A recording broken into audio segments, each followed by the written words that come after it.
Houston, we have a problem. I feel the need for speed. Ow! My mom always said life was like a box of chocolates. Help me help you. You are a toy! My team is dead! There's no crying in baseball! Relax. This pot is making you aggressive. Wilson! You complete me. Hello, and welcome back to another episode of We Bought a Mic, a podcast about movies, television, music, Bob Dylan album recreations, big creamy clouds. Coming back as cats. Oh, and another life. Welcome. My name's Ernest. That's so funny that you would say that. That's so good. It's hilarious. There is no Murder! my name is Hunter. Um, Did I go back far enough? Did I not peak that time? I think you did great. Okay, cool. Thank you. I'm Drew, and I'm not gonna say what Cameron Diaz says in the car. And joining us today, please welcome for the first time, Drew Biggs. How you doing? Great. Thank you guys very much. I'm happy to be here. Very happy for a long-time listener, first-time podder, I guess. So I appreciate the opportunity to come on and kind of discuss things with you guys. I'll chip in with the references to, and I will claim to be a real psychologist, even though I can't remember my daughter's two names. Shit. Nice. We got double Drews on the pod today. Like we have the Drew side of the table, really, if we're here. It's true. Hey, Double Drew. I don't double like it. duty. get ready, bitch. Okay. All right. Drew D, Drew B.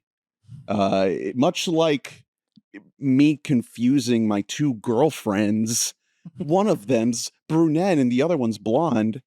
Will I confuse my two Drews? Yeah, You're you're gonna accidentally kill him. You're trying to kill me. The real question is like, who am I suffocating at the end of the day, though? It's happening to somebody. So we're talking Vanilla Sky, a Cameron Crowe film as part of our series on the films of Tom Cruise and Tom Hanks. The series is called Tom v. Tom, A Tale of Two Toms. Cruisemas with the Hanks, Tom and Tom again. This is the third to last film of the series, only two more after this. And we've been waiting for this one for a minute, Drew. We've been talking about doing this podcast for over a year. With bated breath. Absolutely. Yeah, I showed you the list. You pointed to Vanilla Sky. You said, put me down, coach. Put me in, coach. And now we're here. You were really fighting off a mob of people. Like everybody Yeah, was just like, it's who needs too. Top Gun when I could have Vanilla Sky? Absolutely. Yeah. I'm always down for a good psychological drama / thriller / Lynchian mindfuck. It's a lot of slashes. It is. I can definitely attest that there's a lot of slashes that are happening in this movie. Yeah. It defies genre definition. I'm curious, like, we'll definitely get into the movie, but since you started there, like, maybe give us a little bit about just your general taste. Like, you're saying Lynch, you're saying psycho thriller, like, what kind of stuff are you really into? What's your cinematic palette like? Is Lynch one of your guys? What a width and breadth. I would say he's up there for sure. I wouldn't be so bold as to claim he's like probably not a top 3 or 4, but absolutely I'd say, yeah, top 10 for sure. Just love his style. I love just his attitude towards filmmaking too. Just very kind of unflinching. Almost kind of sometimes to his own detriment sometimes. Lynch is unflinching. But I appreciate just anyone that's willing to carry a vision that strongly through, even if it doesn't always make a perfect landing. It just, and like Cameron Crowe. Absolutely. Yeah. Well, hey, that's the thing too. He was very bold in thinking too. So Cameron Crowe was huge. He's coming off of two, think about it, massive critical and commercial successes with Jerry Maguire and Almost Famous. So I feel like, honestly, both the actors and him taking this project on was kind of, a little bold and kind of, risque at the time because they could get anything. It was kind of, they had an easy road set out to just kind of be just Hollywood elite, take safe pictures. And this one didn't really feel like that. It had a swing. I feel like it's easy to say that now in retrospect that it had like kind of big people backing it because it did. But I feel like at the time it was a very kind of unproven, kind of idea and script and everything. Yeah, it's not. Even it is IP, but it's not like it's based on like watching it, I was almost assuming that they took like a like a Do Androids Dream of Electric Sheep type story and just like really, really fucked with it. But no, Philip K. Dick. yeah, but no, it turns out that they're taking from like a few years old movie that originally dropped where? I think it's Spanish. It's Spain. Abre los ojos. Mhm. Abre los ojos. Open Your Eyes. 1997. Also starring Penelope Cruz. So she's, I guess, playing the same role. Have you seen the original film? Once upon a time, I saw it with a friend of mine. Literally, the first time we saw this, so I was You wanted to go back. 16, and we picture ourselves as kind of young auteurs at the time. So we looked up the original film. But geez, a lot of it has been kind of just lost to time. I wasn't really. It was something that we just kind of checked out and kind of Hey, well, you did fawned over. you did more than we did, Yeah. research wise. Really, It's pretty similar overall. Just to kind of sorry not to cut you, but The beats are there. there are yes, Yeah. It's basically kind of like almost a cover of that. So generally speaking, because this is like Cruz's presence and like his sort of his force is what got this movie made. Where are you at with Cruz? How you feeling about Cruz? Ooh, that's a big one. I feel like I have kind of vacillated a lot back and forth over the years. I've gone back and forth. I leaving out, I would say, his personal idiosyncrasies. Oh, you're not a fan Wait, of what? the, I know. antics? Probably not the hottest Hey, take listen. this day and age. I mean, listen, there's a lot of Scientology themes here in This Vanilla movie Sky, is so so Scientology. Well, But I it's am hard to curious deny 'cause his you're- willingness to take on, big stunts and just kind of big ideas. I mean, Mhm. I appreciate that he does seem to respect his craft very greatly. You're a little older than us. Were you like aware of this moment that he was having in real time, like this late 90s, early 2000s sort of peak? Was that on your radar at all? Hard to, I think so. Probably as just someone who is just into movies in general, it's hard to escape that, like you said, kind of that stratosphere. He was definitely huge. And then Cameron Diaz, of course, was just on a hot streak since, The Mask and everything like that. Oh yeah, that is around. So this it time, was yeah. like they were above kind of, where I, where my generation should have been watching movies. They weren't like exactly from my generation, but they were in some movies that kind of overlapped into my life. And so I kind of saw them. And yeah, there was honestly more than anything else. I didn't ever watch like Oprah, but I mean, I'm sure even you guys would remember. Yes, The yeah. exactly. It was like, Tom Cruise was as much of a meme as he was an actor, I feel like at that point, because he Yeah. was kind of, he was kind of at peak kind of in the cultural Right. zeitgeist at the time. So did you see this in theaters when it came out? I did not know, actually. A buddy of mine, a close friend, got the video from his older brother, and we watched it On one night VHS? at his house. Yeah, Let's go. and just absolutely just fell in love with it the moment it came on, and Radiohead plays, and same friend that I discovered Radiohead with. So we're like, at the time, again, just us being just young teenagers, we were like, oh, this movie means something. So what other kind of stuff were you watching back then? Was that Lynch, or were there any other? A Big- little bit, honestly. Lynch came a little later. There was like, the ones that I definitely saw back then were the ones I feel like that were most talked about, which were obviously Eraserhead and to a little bit of a lesser extent, what was it? Mulholland Drive. Smallholland Drive. I think Blue Velvet 2 was Yeah. also pretty. But Smallholland Drive was the one I was thinking of. It honestly feels like Cameron Crowe is trying really hard to imitate a lot of those Lynch styles with this movie. But when you think about Mulholland Drive specifically, that comes out the same year as this. Yeah, doesn't I was it? going to say Mulholland Drive had not been released before this comes. Yeah, so it's kind of weird. They're coming out at the same time, and they're kind of doing the same thing with very different levels of success. Yes. And this movie is fascinating to me. I definitely seen it before, but we watched it last night, and going into it, I said, I don't remember a single thing about this movie other than Tom Cruise gets his face fucked up in some way. That was like the only thing I remembered about it. And it's from 2001. It's getting into this 21st century of Cruise. It's at the peak of his power. It's his reunion with the Jerry Maguire crew, essentially, with Cameron Crowe. And it's what you said. It's them trying this big swing, this sort of soft sci-fi psychological thriller with bits of romance, surreal, dream logic type stuff. And there is a solid chunk at the beginning of this movie that I was thinking like, holy shit, is this a fucking disaster? Like, what is going on? And then you get this middle chunk that is kind of incredible. Like, there are a lot of moments, particularly the nightclub scene, where I'm just thinking like, man, this is like, is this some of the best stuff that I've seen Tom Cruise do in this entire series? And then the end like is a whole other thing that we'll get to, but it felt like this up and down, this huge like chasm in quality throughout the movie, where I was seeing like really rough stuff and then like really incredible stuff throughout the movie. I'm curious where you guys are at. I'm definitely somewhere similar. I think, first of all, we're gonna have to do two very different conversations, like, you know, once we get into spoilers, because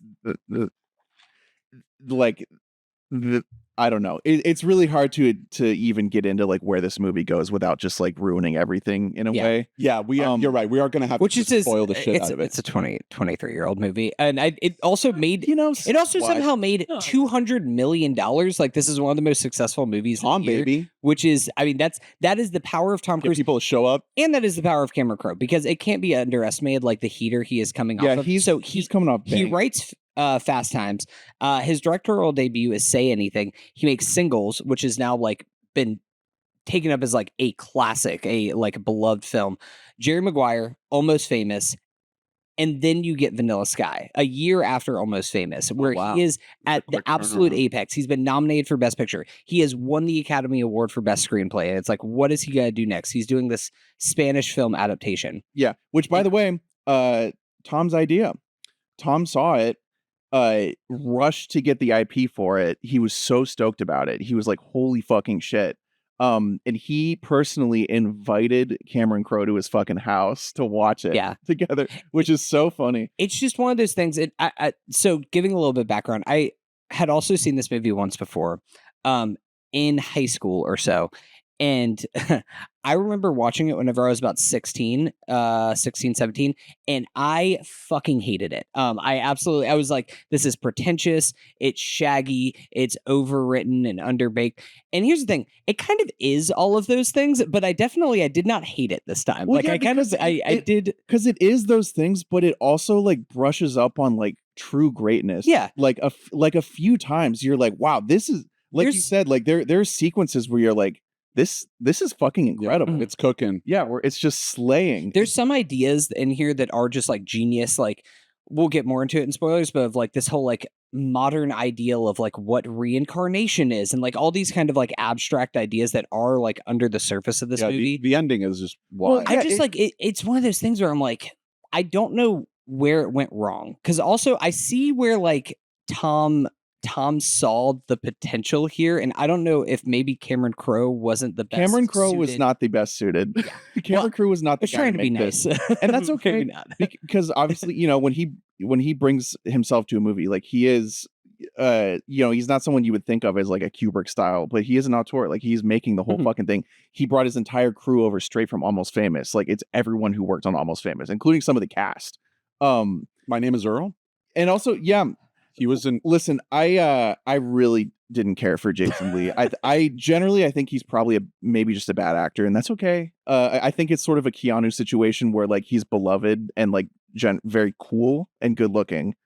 I don't know if he can act, but I loved him in the Alvin and the Chipmunks movie from 2007. You guys are My Name is Earl heads, just watching My Name is Earl after school every day, huh? That was I'm gearing myself up here because I feel like I'm going to be the most ardent defender of this movie tonight. That's why you're here. That's and I will admit some of it will definitely be bias and nostalgia for sure, but I do think it is a just genuinely just, you know, I think it is a good movie. It has, I feel like, honestly too, as time has gone on, it's become more prescient, honestly. I feel like a lot of just the technology and things would absolutely be things we would be doing right now. Yeah. If we could. It's indulging escaping. Full blown. Yeah. It is. Yeah, absolutely. It is the just Dwight escaping Schrute responsibility style mask that everyone is wearing whenever they undergo facial surgery. So once we get into all that stuff, I'm super into it. I was a little bummed that a lot of it seems like it's coming out of left field in certain ways. obviously there are like, hints and like interstitials throughout the entire movie. I went back and I timestamped every time we see Kurt Russell in this movie because That's when you go pee. That's what throughout the movie we're getting, I disagree just because I love Kurt Russell. I just like seeing the guy. I don't care what he's saying. I think Oh, you don't? I think he's a great actor. I agree. I just like you start seeing him the first time you see Kurt Russell is 11 minutes into this movie. So like you already that early on know that this is not going to be what it is presenting itself as, because for the first over a half hour, for the first like 40 or so minutes of the movie, it really feels like a light, sort of like rom-dram situation, with the exception of that Kurt Russell sequence, which is there to put you on edge and be like, okay, what the fuck is going to happen? And it doesn't reveal exactly what it No, is. it doesn't. Yeah. My issue was that first act. I was really struggling to connect with these characters. Cameron Crowe to me can just be a really spotty screenwriter. Sometimes he's absolutely on fire, like I think with Jerry Maguire. Sometimes he's not. I don't love the script of Fast Times. I think it's pretty corn dog. Yeah. Call me crazy. We Bought a Zoo, not his best work. What? It's and- almost like Jerry Maguire's like Well, the it's one time that it's just and Almost Famous. it's Like, right just after one of this. those things where every line in the first probably 40 minutes of the movie, he felt the need to make sure that every line every character says is a little bit clever. And that's a level of heightenedness that I really don't care for. I said the same thing about Mission Impossible 2, where it's like every line is a quip. Every line is like what you would say if you had like 10 seconds to think about a witty little response. And for that reason, I was having a hard time getting immersed in this world, especially because I'm also wondering, okay, this world is also about to fall apart underneath me. it's shaky. So I wanted to feel more genuine in the beginning. I wanted to feel more of a connection to Cruz so that I care what happens to him. And I didn't care about him at all, because I don't think that Crowe put in the legwork of establishing a Right. character that's worth a shit. Drew, jump in here. So how was it like? What was the last time you revisited this thing? Like, had it been forever? What was Not the experience forever, of but probably rewatching it? a few. Oh, geez, that's I don't know where to begin. But I would say I actually support Drew's kind of statement, at least in so much as Tom Cruise's character. But I think though too that was more of a deliberate design, in my personal opinion, because I mean he's meant to be a brash, arrogant, Oh, yeah. uncaring. That's kind of almost Yeah. the vehicle in which his his growth, A Jerry is hopefully Maguire coming type. through. Yeah, right. Almost hard to believe. But but I think the other, I mean, it's hard, and I guess I don't know. I think that is actually maybe the uphill battle that we kind of have with the movie too, is that the characters present themselves as unlikable, but I think it's that learning and growing and that kind of gradual. I think Tom Cruise coming to, I think what a lot of the central thesis of some of the movie is about is just taking responsibility Mhm. of how he chooses to wake up from the dream afterwards, how he chooses to face his real life again after this Yeah. tragedy. It's you're right. And I guess I should separate it, because him being unlikable is totally fine. My issue was it didn't feel real. And this is the one chunk of the movie that is actually real. I think that's what I was gonna get at. Is like it would make more sense if like everybody started talking and acting insane after the like apparent breaking point when he does go into the real it's world. the but it's fact that this they're weird already behaving dissonance very strangely in the very beginning of the movie. that's supposed to be real life. Yeah. That I think that you already have people that are coming into your life. You're like the board members, or as I call them, the seven dwarfs. But I do You're think that was meant to subvert some expectation, though, because again, Yeah. like you were saying, it was coming off the time of these heavy romantic dramas and comedies and things like that. So it definitely, I feel like, poses itself in that way. Almost, intentionally or not, I can't say, but then it veers in that hard left. Yeah, exactly. So in that way, is it like, should we just not have the Kurt Russell scenes in the early part of the movie? Like, would that just be a thing to make it more affecting of like, whoa, you're watching the world devolve around you. I wonder if the studio wanted them to stick him in early, because the audience is getting the rug pulled out from under them no matter what in this movie. Like it's gonna turn into something completely different. But like if you give them no warning, then like 40 minutes in, your audience might just be like, fuck this. True. I think, like you said, Kurt is there, I think, is, like you said, kind of a part to, like you said, to start that shift. Yeah. To bring in something alien from the rest of this kind of, what's going on in the movie. Yeah, even if it's really quick. Okay, it's 11 minutes in. It's right in the beginning of the movie. And we're coming off of, by the way, this scene of him like coming into the office with the worst hat of all time. Yeah, dude, that bucket hat was Let's go. insane. Also, no, I okay, was cheering. we got to take a minute to step back and talk about the soundtrack of this movie, because also that directly informs everything that's happening. So here's the thing. Cameron Crowe, he's a music guy. In 2001, this playlist fucking slaps. Just as like a Spotify playlist that you see here.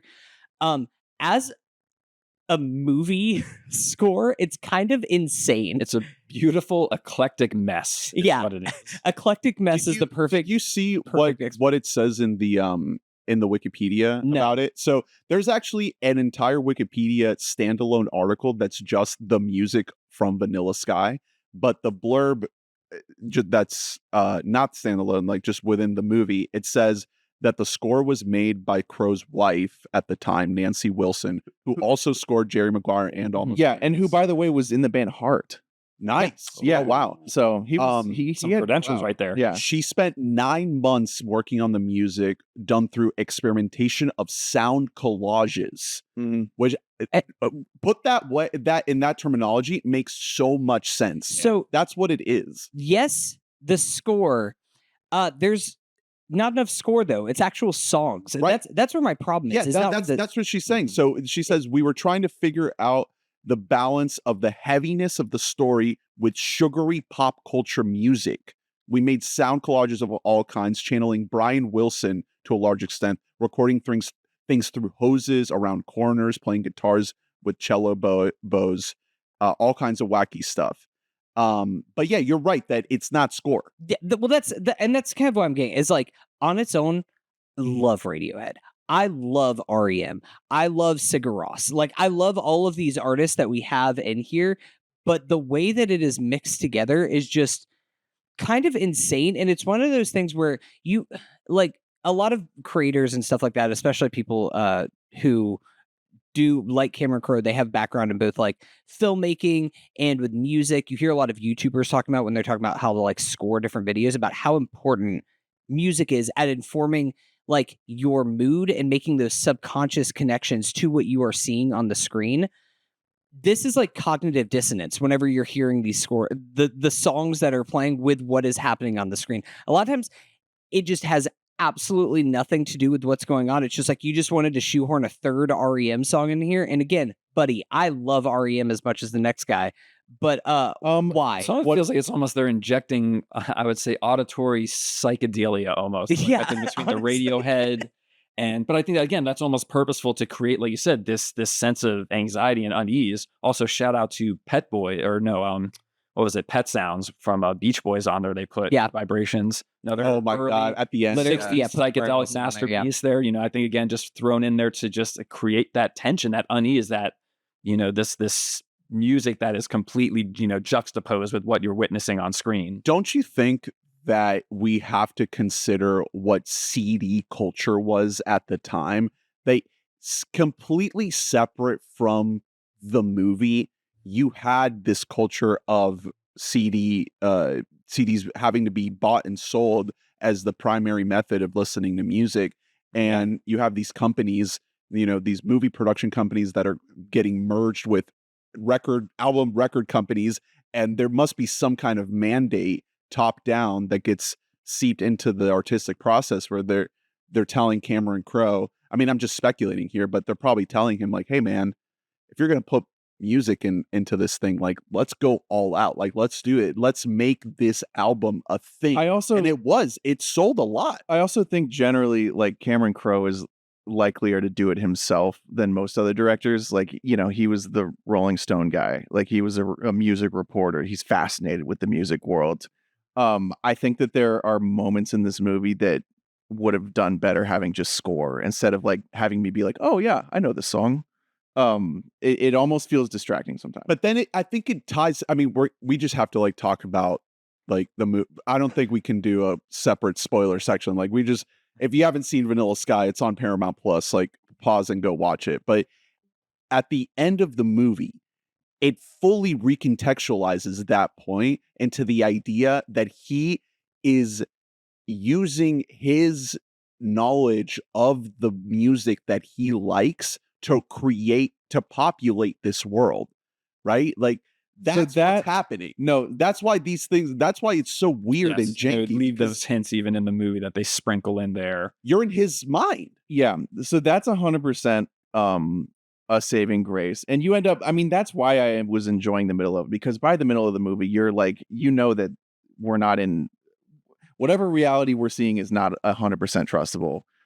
So you're seeing, the Dylan album cover. It's very evident, like just even in the flow of the movie, you're like, well, those are old cars. I thought it was like so funny when it's not enough to pause and show you the recreated scene. They have to then dissolve into the actual album cover to then let you know, like, hey, we're doing the Dylan album. Yeah, Like just in case a you complete missed unknown this. coming to theaters soon. Yeah. Yes, simpletons. Yeah, I wonder if that was a note, that came in later on, like, hey, explain everything, Dude, at the end. of this movie. So I don't even mind it. Pissed me off. We'll get to that. I don't even mind it when movies do that so much. It's fine, like to fully give you the explanation, because to be frank, like about halfway through this movie, I was like, I don't see like a landable plane here. I don't know where the fuck this is going to end up. I'm interested to find out. And I ended up being pretty happy with where we end up plot wise. Like I was like, okay, so this is a cool idea. A lot of it is really jammed into the very end, though. For example, that theme could have been written into the script, and it's not. The general idea of pop culture and media informing our perception of the world and of love, that could have been in the script. Yeah, it's like a post-production thing. It's not anywhere. You're right. Not. Yeah. I didn't even think about it. He's not making pop culture references. There's none of that until the very end when it's explained. Yeah. He should have been talking about how he loves the movie Jerry Maguire. Or maybe when he's stuck in his when he's like isolating himself, that he doesn't want the world to see him. Maybe he's getting deep into some sort of media. He starts collecting physical media, and then into something. He gets a sick VHS collection. It's only a visual theme. It is not there's not a word spoken about it until it's explained, and that kind of bummed me out, because I think it's a brilliant idea. And I think it's a really cool thing to have in this movie, to have like this world representing like his own experiences with fake experiences, like other people's experiences that he has glommed onto. That's super cool. It just doesn't play into like 99% of the movie until the very end. And then you're like, oh, wow, holy shit. You're like, oh, that is cool. Drew, what was your kind of takeaway of this? Like whenever you saw this in your youth, and did those kind of themes, like, did that come across to you as you were watching the movie, like what it was explicitly trying to say? Or was it one of those things that took like years of like thinking about it and like talking with friends being like, man, dude, like that No, sky? I don't think so. At the risk of coming off as, too almost arrogant or something, or saying that, I want to say, I'm that guy that understands every single movie the first run through or anything. And I think even this movie, you understand it even, I think, you can get the vast majority on the first run through, but it is the kind of movie that I does think is, rewarding to watch through again, because again, like you're saying, we pick up on those little details, things like that. But no, not like that. But it was definitely something to where, honestly, I felt like we kind of understood the general kind of width and breadth of it, which is why I felt like we liked the movie. Because again, it just felt like it was presenting, again, in an albeit sort of flawed manner, a really big idea, I think, with really big kind of, consequences or kind of, well, things behind it. I think in that way, like, I don't know, this is something, and I know I'm gonna get like I'm in the audience of people who are going to hate this take, but this movie did remind me a lot of Inception. Not just the whole like we're all in a dream. Absolutely. And it's one of those things that I remember watching Inception too. I sitting at a friend's house, and Drew and Ernest came home and they're like, dude, am I freaking dreaming right now? Bro, this whole world's so fucking fucked up. And it was one of those things. It's like, this was like a few weeks ago. I saw Inception. I was like, this is good. Also, I think this movie thinks that it's smarter than it actually is. And I kind of feel a little bit the same way about Vanilla Sky. I feel like I don't know. I feel like honestly, people make it seem, Hunter I feel like, doesn't more dream. difficult than it is. He doesn't know what it's like to. I don't know what it is to dream. Yeah. Oh, Yeah. you'll have to have me back on. I guess we have a whole other conversation because that in and of itself intrigues me. Listen, Literally, but I do. that's why I do ketamine every night. It's the closest I can come to flying. K-hole, Yeah. just to get some shut eye. No, but you are right. I mean, Nolan must have watched this thing and being like, I can do it better. It's Even the time dilation. Yeah, it's that thing. I don't necessarily even. I know, like, it sounds explicitly negative. That what I mean by that, whenever I say it's thinks that it's smarter than it actually is. But it's one of those movies that, like, people can cinema sends this thing in both directions. People can go into it and they can absolutely tear the movie apart, and people could write a fucking dissertation about how important this movie is and how, like, there's all these themes that if you like, and overread more than what Cameron Crowe has even thought into this movie. And I think that's what's interesting. I peek behind the curtain. I watched this movie. I started it at like 5:36 a.m. this morning, like before I actually started Let's work. go. And That's the grind. That's right the golden Listen, hour to watch. here's the thing. Sometimes it's that early morning. Listen, Ernie gets it because we're in the end times of binging these movies. There's definitely some of there. these The FYC screeners. end of year season. Yeah, there's some of these screeners that I am watching at 6, 7 a.m. and I am struggling to like keep my attention. But then I never felt that way with Vanilla Then you look Sky. at Tom Cruise and you're like, you know what? I feel at home right now. I do think that a lot of it does go to Tom Cruise. Like, I think that Tom Cruise is pretty excellent in this movie. Like, I think that what he is doing I love is him in this. kind of irreplaceable. Yeah, Like, whenever he's we're very talking about good. the, like, who would you get to get in this role, it's really difficult to think of somebody else who could play this performance, because not only is it playing into the arrogant Tom, which Tom Cruise playing an arrogant asshole dick is like, it's so good. This is one of the last times that he does it in this era. Well, And- doesn't it feel like he has nothing to lose? Yeah. Aren't you getting that energy from this performance? It's like, I just work with Kubrick, man. Well, Yeah. exactly. Again, there's- these were the people, kind of at the peak of their career, or still like arguably with Cruise and everything, but still at that time they were just at the center of that cultural zeitgeist. So like I said, I think that's almost like we were saying before. Crowe himself was on such a hot streak. I think that kind of lent itself to them getting this kind of greenlit to begin with. Yeah. And then, like you were saying before, Drew, with Tom Cruise being on board with it, I think they really pushed this idea and made it happen. But I think that another reason why this script, well, I don't even want to say the script necessarily, but this story lends itself to Tom Cruise is one thing that I've come to respect about Tom more throughout doing this series and going through his filmography is I think that Tom, another point when he's at his best is when there is like a touch of melancholy to his characters, when there is something about the character that feels like a bit hollow inside. It feels like he's like chasing this high that he's never actually going to get. And that's like basically what this entire character of David is that he's just trying to chase the dream of this perfect life that maybe he had, maybe he never even fully had that dream, but it's this idealized version of that, but it all feels very empty. Tom Cruise, by the way, he can do a great stare into the depths of your soul. Yeah. It's he just stares right through you. I A little off center in this one. We're starting to A little bit of madness behind his eyes. Yeah. I had a thought when you were talking about like the context of when you first saw this movie, Drew, and going back to the beginning of when you were mentioning Lynch, and you said that maybe Lynch came after this in your love for movies.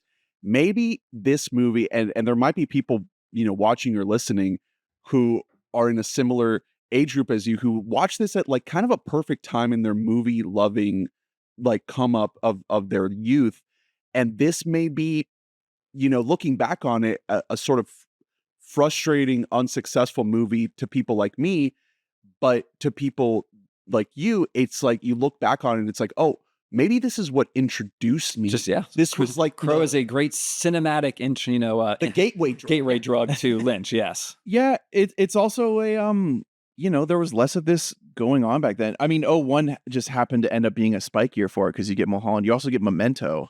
Yes. If we're talking about speaking of Nolan, yeah, we're talking about like the best Nolan movie. Weird temporal where's shit. Kaufman at here? Because I'd also thought Eternal a lot Sun- of I think Eternal He's still Sunshine got is some coming time, yeah. soon. Well, 6 was Eternal Sunshine, I think, or maybe early. because 05. being Gene John Malkovich is before- 99. Yeah. Wow. Yeah, So John being Malkovich, was already out. So there's a good amount of that.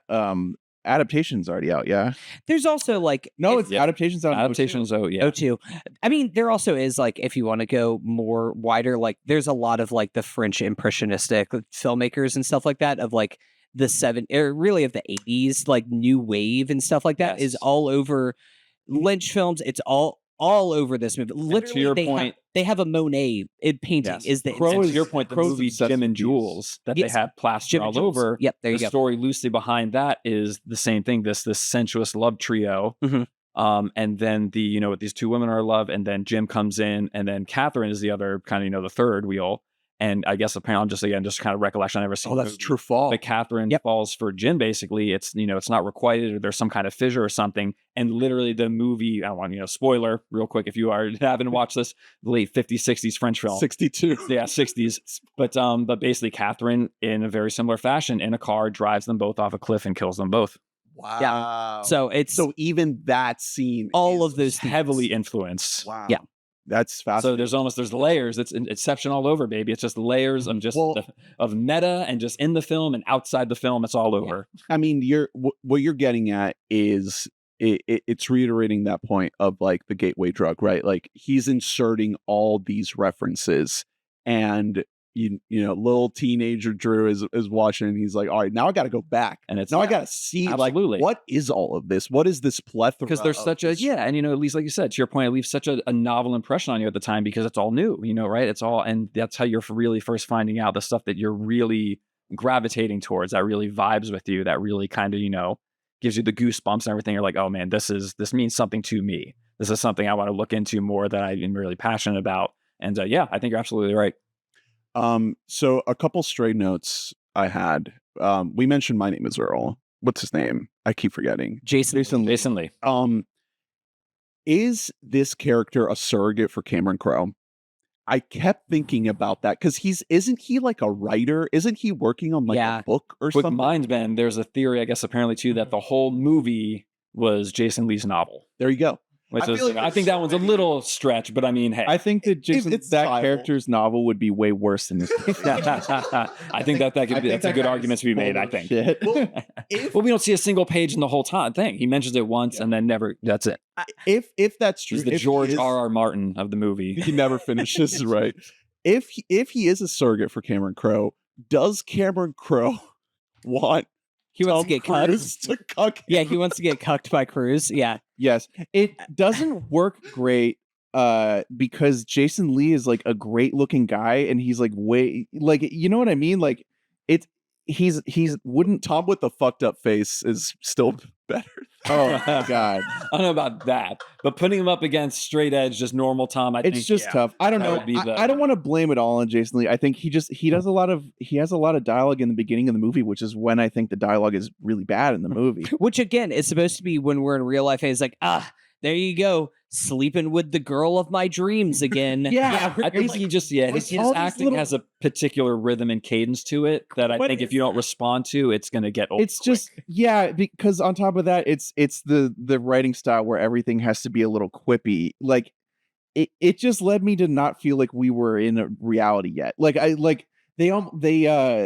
They almost crash the car and die, and then like 2 seconds pass where like they're having emotionally honest reactions, and then it's just right back to like being goofy and stupid. Like it's right back to your life flashed before my eyes.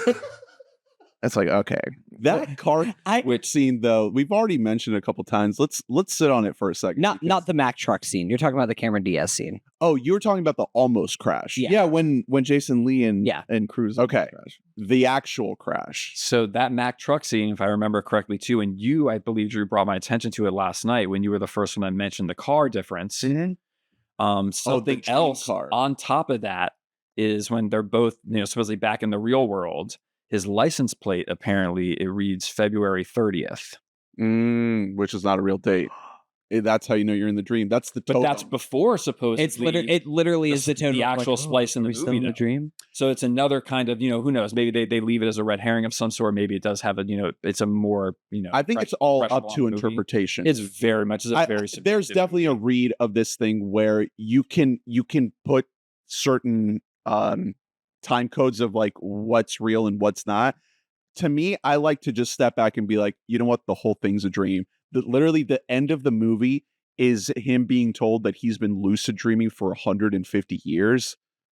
It's the whole movie. I mean, obviously it tells you, it goes into excruciating detail about like what he actually lived. He gives in him his life. the guy basically tells him the frame of the movie where things stopped being real. Yeah. He's like, if you rewind It's your this DVD shot. Once we to cut to But 111, granted, interesting to that now, if we could trust tech support as a reliable narrator, Yeah. going off of that, I think the 150 years thing too is very interesting because it could be taken and construed in a couple ways. But going back to like I'm saying, the whole idea of kind of just accepting responsibility, choosing to kind of break through and kind of work through your issues and whatnot.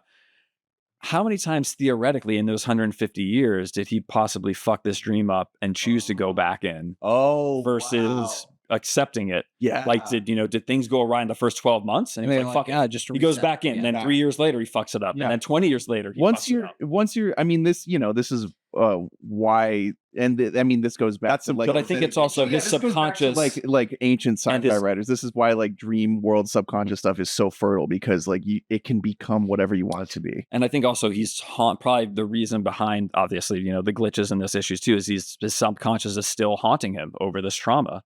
Mhm. And honestly- again, it's coming to acceptance and I think responsibility and choosing to, again, kind of live and go forward with things to where, is when he actually reaches that, again, point of realization or acceptance. And honestly, you tell me what's cheaper, going into cryotherapy for 150 years or going to regular therapy. Well, if you're David Ames, okay, it's so 6 in one hand, half a dozen in the other. Like, I would rather just go sleep for like a good solid decade. And it's like, oh, cool, trauma gone. To your point Like about Benny it the being, dog. Just like Benny the dog. about it being like a more pertinent movie all these years later. I feel like there's probably people doing that right now. Like There's literally a How To with John Wilson episode about about cryoing your body, about if you want to go full body or just the head. For sure. That's- And what about just sensory deprivation pods? How normal they become? Like you can go down the road now, right, especially us in Orlando, where that's pretty, yeah. Or we're all progressive and stuff. The thing you see in science fiction movies where you have to travel through space. Like I just saw Interstellar in the theater, the 10th anniversary. And that's nice. That movie just has the classic bit where like, oh, you go into cryo sleep in the pod on the way to Saturn. We've seen that so many times. Like there is more than likely what you're talking about, the How To with John Wilson scenario. That's Walt Disney about that. People are going under. They're going under for the long nap. And meanwhile, they're in there dreaming about Cameron Diaz driving. Yeah, well, that's the interesting piece is he like there. It's one thing to die and go into cryo sleep. He is alive in cryo sleep because that's the only way he can dream. Right. Exactly.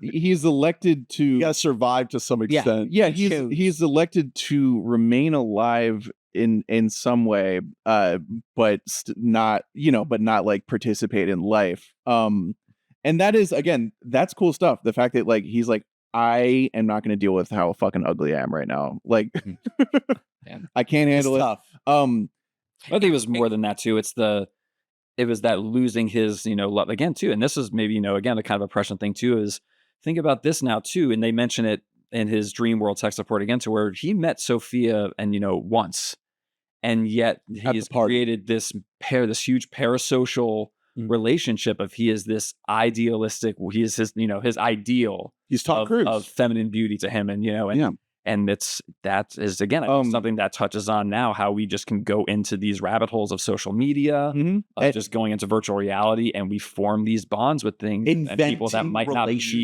and that might not be the most healthy. Yes, and I mean, with him, it's like it's a dream thing. Like he immediately went into a coma after like his one day with her. Exactly.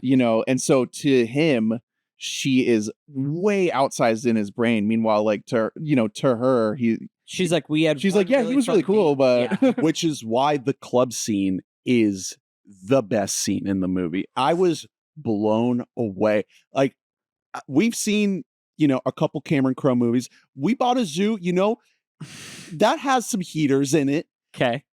Do you remember them offhand, or you wanna speak on that, or name one heater? Let's go down. Yeah, let's go David Letterman style. Let's go down the. Is it the point where like the little kid comes up and he's like, "Daddy, look, we can't afford the zoo," and like has like a whole like chart of like a 30-year mortgage? Wasn't there like an argument with the tiger that didn't want to come down from Jesus the... Christ. So, Sure, dude. well, my point is Crowe is cooking in this scene. Like, Because there are so you know many- why? Because they're not talking very much.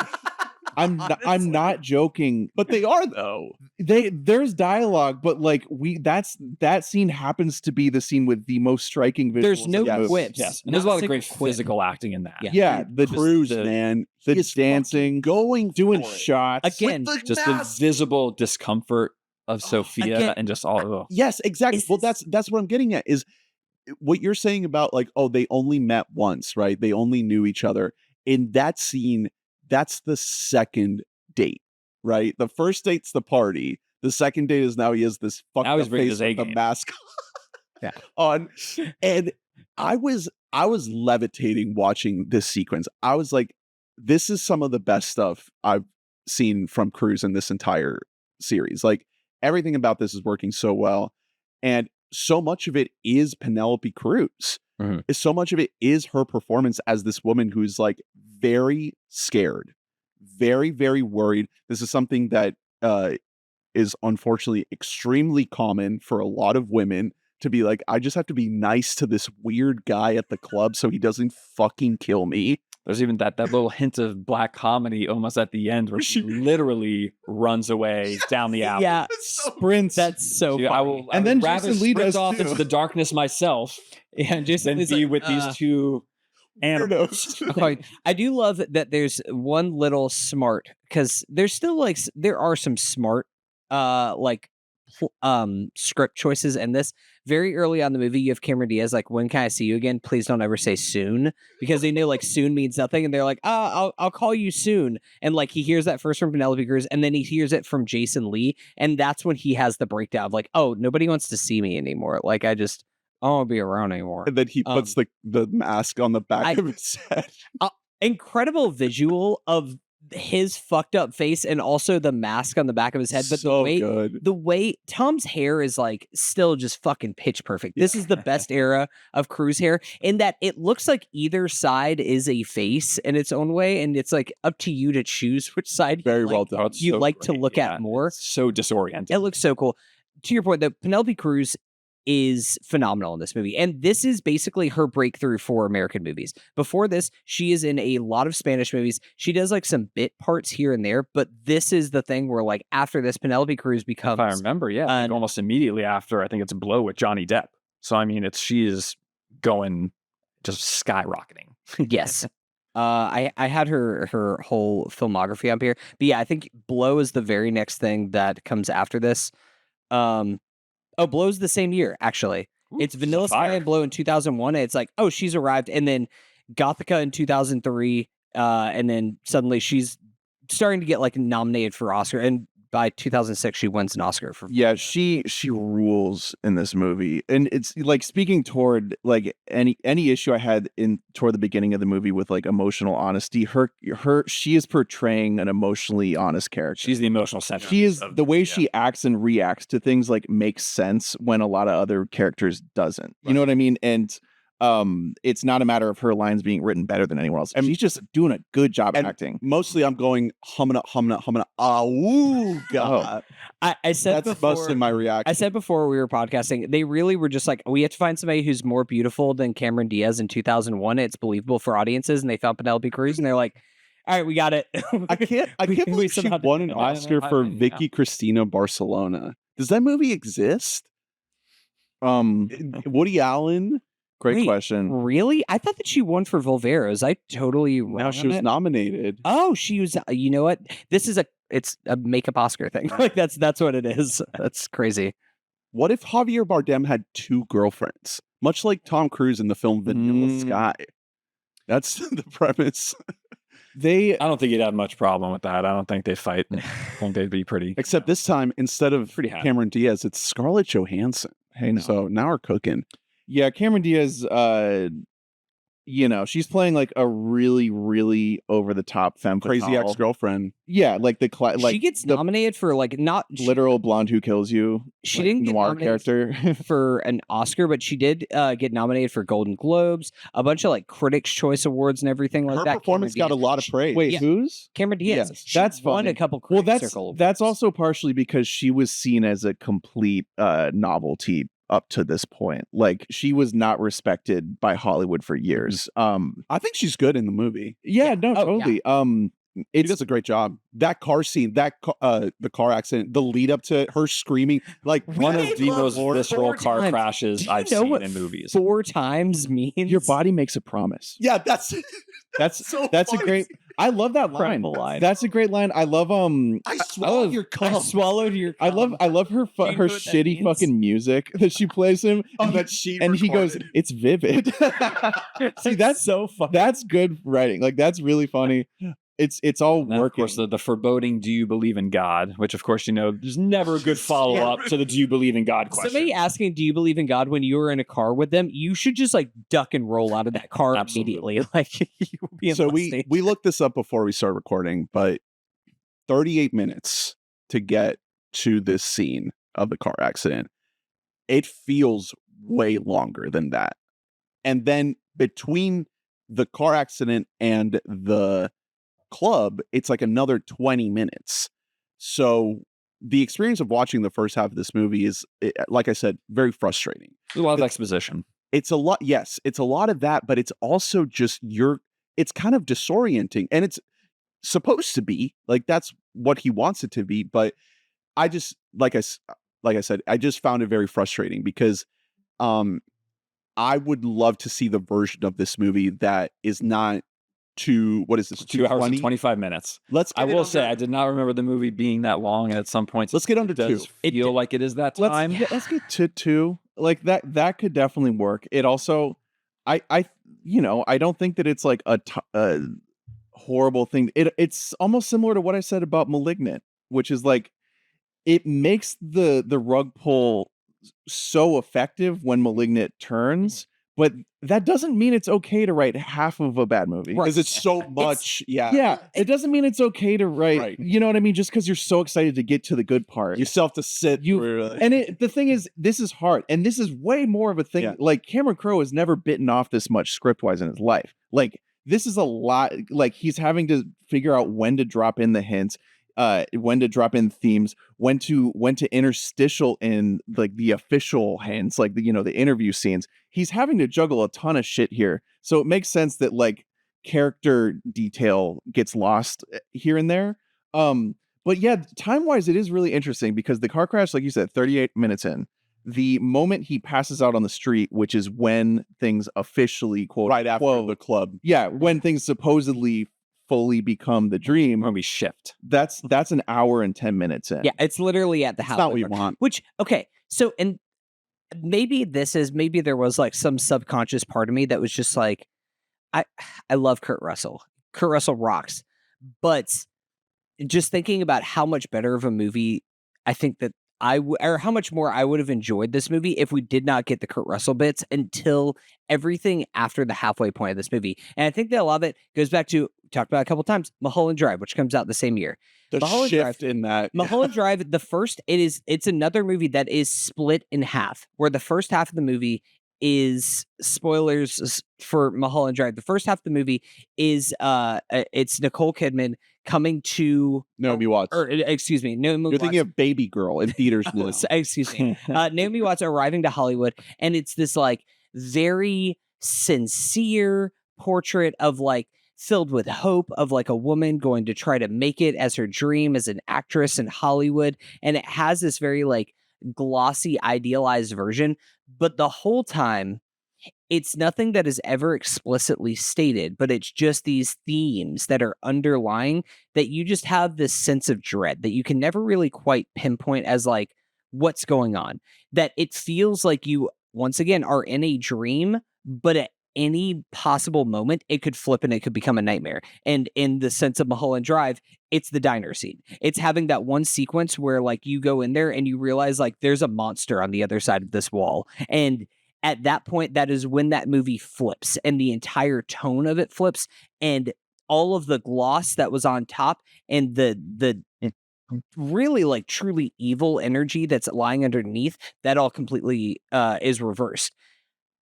I think that I wanted that from Vanilla Sky, because I think that like there's a version of that is in this movie where it doesn't even necessarily have to be as much like true evil, but it's something that is maybe like true sadness, true like loneliness, because I think that there's a lot in this movie that is getting scratched at, especially with Tom's performance, that like he is putting in a lot of the work to make this David character feel empty, to make him feel like he is and not layered to some extent. Yeah. Again, he treats his, the ones that he loves the most, his closest, he still treats them very distantly and coldly. Exactly. And it's one of those things, like, this is supposed to be his best friend and his brother, this Jason Lee character, and he fucking sucks. He just keeps sleeping with all the women that he brings to the parties. Like, he's not a good guy. And so there's something about that I think that if I were to rewrite this movie, that is how I would have on this. And let's leave the abstract twists of like, this is actually an elaborate metaphor for you to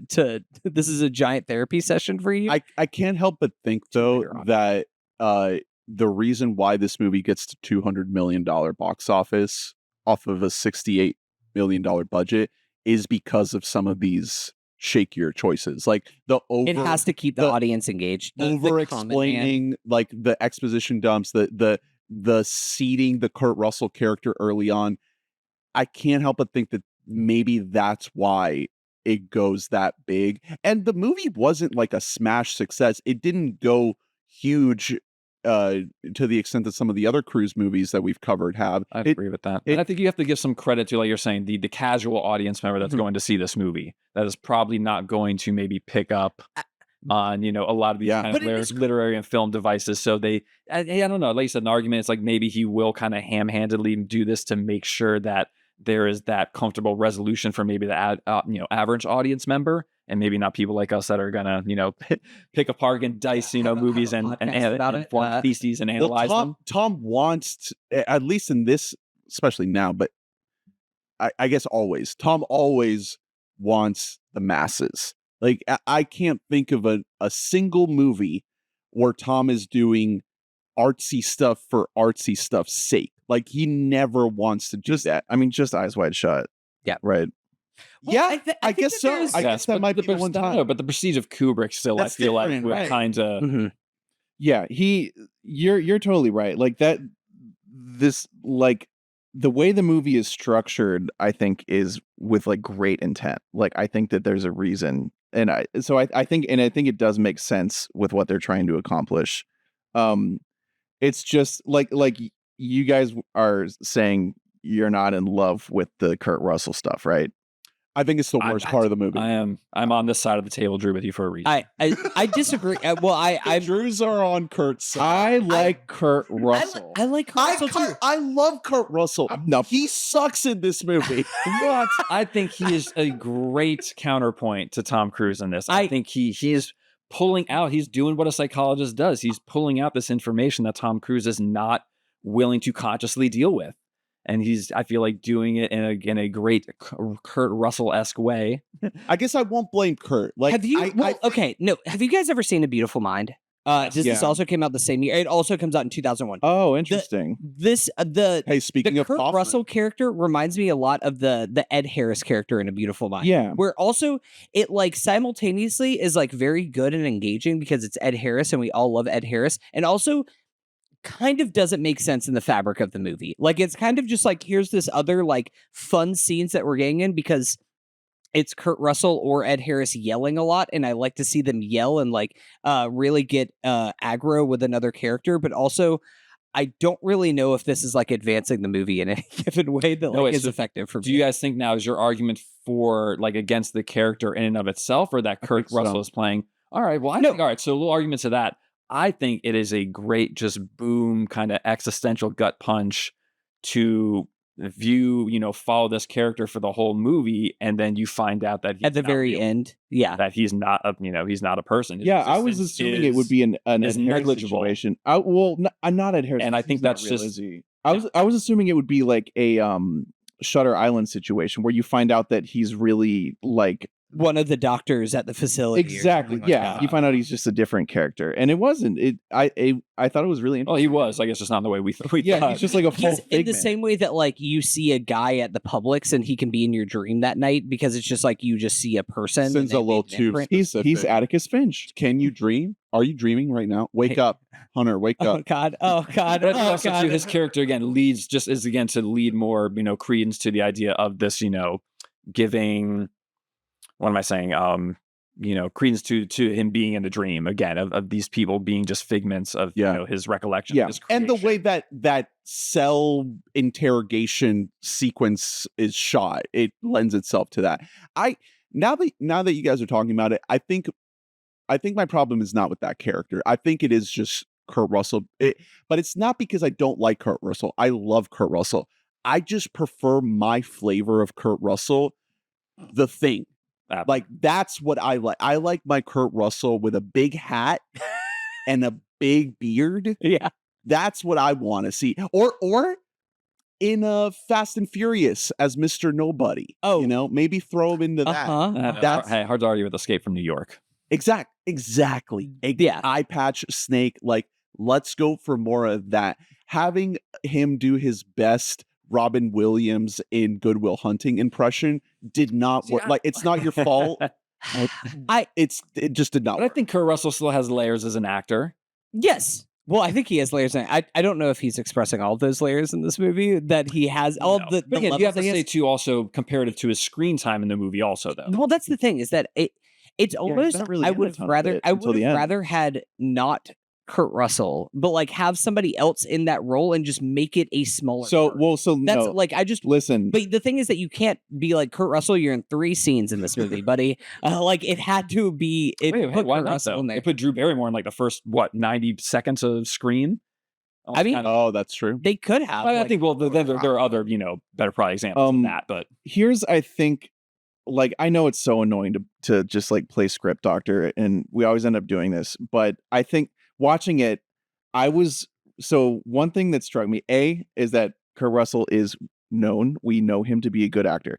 Timestamped when we see him in this movie. Okay, 11 minutes in, and these are all like maybe 2 minutes on average, And it's a hard cut. Like, So, yeah, out of nowhere. hard cut out of nowhere. 11 to minutes in. masked up. And then versions. again 30 minutes in, which is before the car crash, and then 47 was so like right before and right after the car crash we get Kurt Russell, but we still haven't we haven't seen what crime he's committed yet. Yeah. Well, no, he does say What is at he being right at the very interrogated beginning, he for? says you did a murder and you said you killed her. So immediately you are putting in your head, well, he either killed Sophia or Julie. Yeah. It's got to be one So of the we're two watching people it, that he we're like, murdered. do they think that he steered the car? And you know what I mean? You're trying to put it together in your head. Then you get him at 113 in the movie. So you basically get him like every 20 minutes for a while, 135. And then from 142 to the end is when this, like the Kurt Russell reality becomes the main reality. Yeah. And that's when like they go out into the main world with Kurt Russell. Yeah. And And then the sky is like vanilla. it's almost sort of Jesus. little. So it's really interesting the amount of time we see him, and in comparison to the guy playing, tech support, right? I love this guy. So This is a what great guy. Nolan, Great, what's that his name guy. again. let's- Nolan something. yeah, let's see. I love this guy.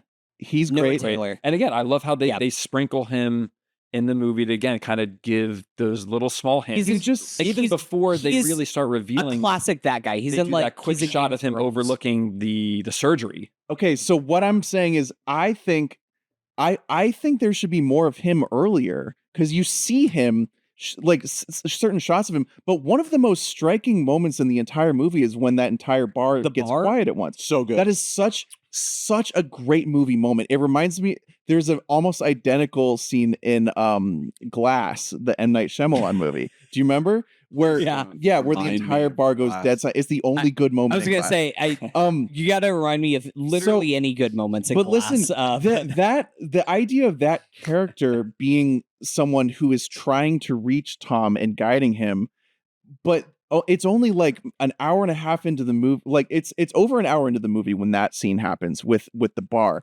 Before that, we see him a couple times. Why isn't he talking? He's such a fascinating character because he is trying to reach our guy. The only feasible way to do this, I think, and this would mess a lot of other stuff up, is to make it so Kurt Russell and this guy are the same character. You do it like if you're doing a full-blown rewrite. I think that's It would make It's not bad. I didn't have that. it would you'd have to change a lot of logistics of the very end of the movie, but that just makes a ton of sense because they're both playing sort of shepherd characters, and it is interesting that one of them, Kurt Russell, is made up by Tom and the other one is external. That's really cool, and I like where it ends up with him. It's just the idea of introducing a character who like teaches Tom that he has the ability to bend reality that late in the movie. It's like, holy shit, this is so interesting. Where's Neo in where's the this Matrix been? now? But I think the idea of those, again, you're living the lucid dream as though you're still living, with the expectation that you're in the real world. Is that that's why there's that seamless kind of death too when they do that. Yeah. So there's not that huge jolt of realizing that, because that might have been part of, again, his subconscious at some point gets to him. It starts again kind of distorting his his non-reality. There is and that's when he learns that things are not what they are. But that that argument that things are really the longest elevator of all time. I really like that rewrite note because I had a similar idea and I couldn't quite figure out like this right spot of how to fix that role. And I think that you're right, because that could be tech support in that he's trying to like basically redirect Tom back onto the path, but not overtly. And to the point where it's like, you fucked up this dream world that you created. Now we have to. You do want to do over. We either have to press the reset button or you got to get out. Like you have to do one of the two choices. Merge the tech support and the therapist role together. I think it just becomes really interesting because if this movie begins as following like this narcissist asshole, and maybe he's already more troubled than he is in the movie. I think that there's room for this to happen a little bit sooner. Nothing huge, like really quick run-ins or whatever. Like we don't want to jump straight into the insanity because it is cool that it flips, and it's cool that it takes its time to flip. I just like was really entranced, and also like you said, I love this actor. This Noah Taylor. Also, I think too the reason again things kind of go so what am I saying? Kind of the shit with everything too is with.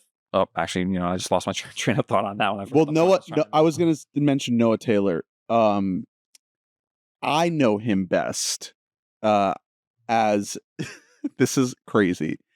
He plays Adolf Hitler in the television show Preacher on AMC, based on the hit comic book series. So that's when I saw him in this movie, I was like, oh, that's Adolf. That's my guy. What if I told you that's the second time he played Adolf Hitler? Because he also played Adolf Hitler in a movie called Max from 2002. Oh, good. So my guy just looks like Hitler. You never want to be the guy who's typecast as Hitler. Not exactly what you're looking for. There are a lot of guys in this movie. Yes. I cheered multiple times. I cheered at Ken Lung. I cheered at Alicia Witt.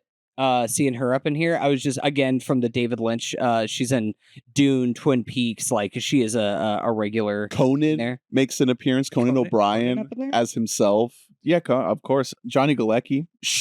Michael Shannon as the one cop. line. Yes. Michael Shannon. We can't give the guy a second line. It's a lot of shot. There's a lot of shots. So of him. I was wondering, how young is Michael Shannon? He looks like a baby. So I was like, is this like one of his first roles that he is in? Like what is he? What is he doing here in this movie? You get Timothy Spall as one of the corporate goons, the main guy, the main like dwarf. Oh yes, you're right. Peter Pettigrew himself. And then we haven't brought her up until now, Tilda Swinton. Mm-hmm. There's a surprise Tilda. Great, cameo at the end with Tilda Swinton. Great little thing. I don't even think he counts as a cameo because she's just she's just a character actress at this point, so it's not even really a cameo. It's just like, oh look, Tilda Swinton's in this movie. This is it's one of those things where I've been really trying to rack my brain with this movie because on one hand, it made $200 million, and there's no way that this movie is sniffing $100 million if it comes out in 2024. Like it's not getting close to that. But it might not give 50. But also it wouldn't come out in theaters. Like this type of movie doesn't get it's not allowed in theaters, unfortunately. It might if it's Cameron Crowe at this point, like based off the success that he has. But you're right, it's not doing anything. It made $200 million. It also had a D- cinema score. So, which is like honestly the lowest cinema score I've ever seen. That means that people fucking hate it in the movies. Like But when the they saw people it. that love it really love And it. That's there what were happened. people who just, it did have really long legs. Like I was like, how did that happen? And if you look at the box office, it never really has like a huge like $40 million weekend, but it just stays at like $12 to $16 million for like 5 or 6 weeks. I think it's like people just want to go and see this shit. I think one big piece of that is the soundtrack doing crazy numbers. Yeah. Like that soundtrack CD is going around. And people just want to see Tom. all these fucked songs- up I face. think find given sales. the I couldn't find actors, sales the anywhere, subject but- matter and things too has allowed the movie to age very well. Especially in retrospect too, when the movie like this too, again coming out of such kind of hot movies of Cameron Crowe, this kind of, I wouldn't say derailed his career, but it was again, it was not as well received at the time, obviously, as his prior movies. Well, he So this was just a big won. risk. He just won the Oscar for Almost Famous. Like Mhm. this comes out A year just after. just a few within the year. It's December 01. He wins earlier that year for Almost Famous, the screenplay Oscar. But I also think that just the fact of it, we got to reiterate it a little bit. Tom Cruise has a fucked up face in this movie. Like I don't think we've like really true. held on Yeah. that point enough that like Half of this movie, it doesn't look like Tom Cruise. not only does he never do that again, this is the one movie I'm really glad we're covering. Tropic Thunder. He's hot in Tropic He's Thunder, so okay? hot. Okay. He can get This might it. be the hottest things I've ever been. Not only does he never do that, like that's one of the reasons why I'm really glad we're covering this, because watching him in this, I'm like, this is a one of one performance in his filmography. But also it's this idea of like maybe people wanted to see that. Maybe regardless of the quality of the movie, part of that box office run is people are just like, this is the movie star of our generation, and he has a fucked up face. A guy who looks amazing, who has an incredible face, is making a movie about how he has a amazing face that is no longer amazing. Yeah, and he's like, "What if I got ugly? Holy shit! Yeah. I'd probably kill myself. I'd probably enter 150 years." I think that was also meant to be, one of, if not the most glaring, kind of proof of his, choosing to try to evade responsibility and evade consequences. And then again, these things finally catch up. And again, he's not dealing with them, which again, kind of, precipitates into the whole, his choosing to go into the dream world because he is evading his responsibility for these things. A somewhat Scientology-esque decision, perhaps. Before we get into that, I want to talk about the whole transformation aspect itself. I think that you can make an argument, this is the last time that Tom Cruise ever tries to win an Oscar. And like this movie, You think that's what he's doing here? it's not, yeah. Anytime literally any actor is like, I want to undergo a physical transformation for this role, it's because they're trying to win a fucking little gold guy. And that's fine. Like I salute them. I love the Oscars. I watch them every year, but that is what it is. I think that like, if you look at his choices that he makes after this, so this comes out in 2001. It's following up Eyes Wide Shut, and Magnolia in 1999, which he is very successful for. He's nominated for an Oscar for his third Best Picture, still does not win. And he's got to feel a certain type of way because Tom Cruise is a very competitive person. If you hear him ever talk about anything, like he wants to be the best at his craft. A year later, Mission Impossible 2 comes out. Not a successful movie in like a creative way, but highest grossing movie. Successful movie in every other way. Exactly. In every other metric. Exactly. It is like makes a fuck ton of money and he is a producer on it. And it's like, oh, Tom Cruise movie star. Maybe that's the avenue I want to go down. Year after this, he does Minority Report, which is going to be the last movie that we talk about in this series. And then he takes a couple more chances. You could say like The Last Samurai might be a shot that he's trying to like He has a leave the beard. needle there. I'm very fascinated by the Tom beard. He tries to save the samurais. It's Just like in Collateral. it's He's got actually- white hair in that one. Yeah. what the plot of Shogun is about. I do is love The Last Samurai. Collateral, which is honestly a fucking banger. Great movie. And Yeah, he great movie. is an incredible Tom Cruise performance. But like after that, we get War of the Worlds, Mission Impossible 3, bit part in Tropic Thunder. Like it's one of those things where we are officially in a new stage of Tom at this point. He is less interested in trying to be. Yeah, he's not doing the art pieces anymore. Exactly. He's doing the This is kind of the doing last one. big cinema now. Yeah, I mean, maybe you could say like Valkyrie in 2008. He's trying to do something as like a war pick, but that's What if he's not a doing art Nazi? Still though, that one films still has anymore. large, a lot of big Hollywood behind it. Exactly. This What is if a Nazi had an eye patch? well, and that's the question. He's asking the big questions. Like this really is the last time that he is doing a full auteur, capital A auteur film until maybe whatever he's working on now. Like this With is Iñárritu. this is what we're gonna see is like, hey, Tom, buddy, you're in your 60s now. You can't keep jumping out of airplanes. Like, what is this next chapter of your Dude, life? I do think it's going to be fun. I think it is literally going to be like you're saying. It's going to be a matter of them stopping him. I think then him. He's just. I mean, again, one of the kind of respectful one's things stopping. is that the man. I mean, does his own stunts. Yeah. I mean, you got to respect the craft. They showed the Final Reckoning trailer before Interstellar, and brother, let's fucking go. Let us fucking go. Okay, I want to get to the categories and start to wrap up soon, but just a couple more things to mention. You mentioned the D Cinema score. The Rotten Tomato score is 43%, which for a movie from 20 plus years ago is notable because now in the modern era, Rotten Tomatoes like really doesn't mean anything. But when you look back at some of these older movies, it's There is less accredited critics at the time. yeah. So 43%. I mean, that's anything close to 50% tells me like this is a divisive movie. Yeah, it's like a dead split. that people love or hate, right? Our guy, Roger Ebert, still kicking in 01. He gave the movie 3 out of 4 stars. He said, think it all the way through, and Cameron Crowe's Vanilla Sky is a scrumptiously moral picture. It tells the story of a man who has just about everything, thinks he can have it all, is given a means to have whatever he wants, and loses it because, well, maybe because he has a conscience, or maybe not. Maybe just because life sucks, or maybe he only thinks it does. This is the kind of movie you don't want to analyze until you've seen it 2 times. Oh, Roger Eves, rest in peace. Saying Yeah. what's up.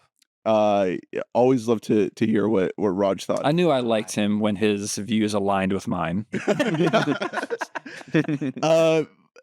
So there's a lot more stuff on the Wikipedia for some other reactions on the film. It's kind of all over the place. Like we mentioned before, there's some love for Cameron Diaz and her performance here.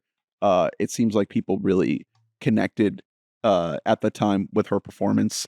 But do you guys have any other stray notes you want to get out of the way before we jump into the categories? I did have one big one that I didn't want us to forget on here. At one point, Tom Cruise calls himself a pleasure delayer.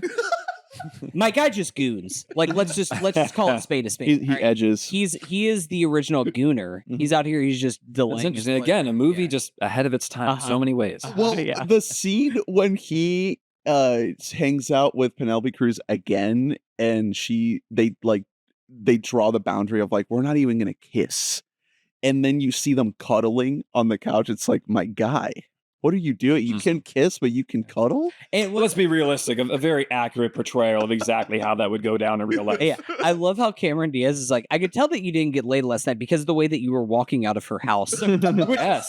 Such a funny line. Anyway, I'm gonna kill both of them right now. you got that blue balls walking anyway, so I'm gonna kill us now.